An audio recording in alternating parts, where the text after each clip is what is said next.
Assalamualaikum warahmatullahi wabarakatuh. Pripun kabare bocah-bocah? Samenika kita badhe sinau basa Jawa bab tembung aran. Monggo kita sami-sami nyimak nggih.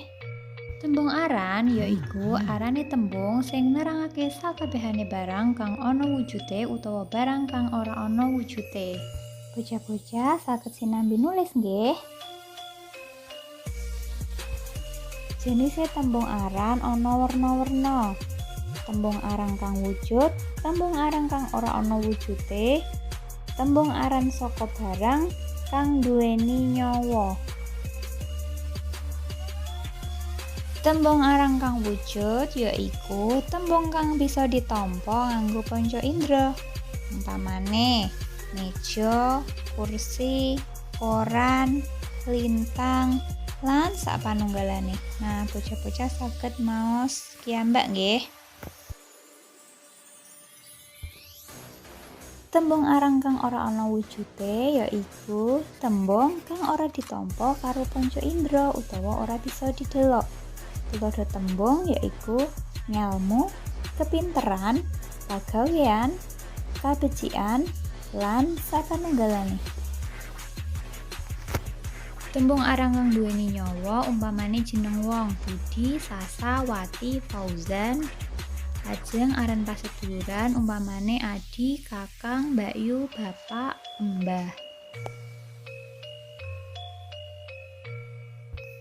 Tembung aran gawe barang tanpa nyawa kayata jeneng daerah Ngayogyakarta, Gunung Kidul, Bantul, Jakarta. Lajeng takeran utawa timbangan kaya kilo, liter, lonjor, iji, kotak, botol, lan sapanunggalane. Salajengipun contone tembung aran kayata lawang, montor, tembok, sapu, tanduran, wit, kembang, manuk, kupu, semut. Nah, tasih kathah malih nggih bocah-bocah saged nyebutaken contoh liyane. Salajengipun ukara utawa kalimat sing nganggo tembung aran. Ayo padha diwaca bareng-bareng. Bagus ngarit suket kanggo makani sapi. Endi wae sing kalebu tembung aran?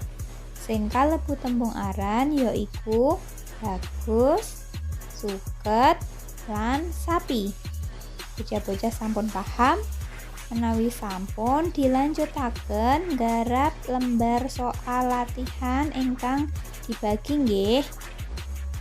Matur nuwun. Wassalamualaikum warahmatullahi wabarakatuh.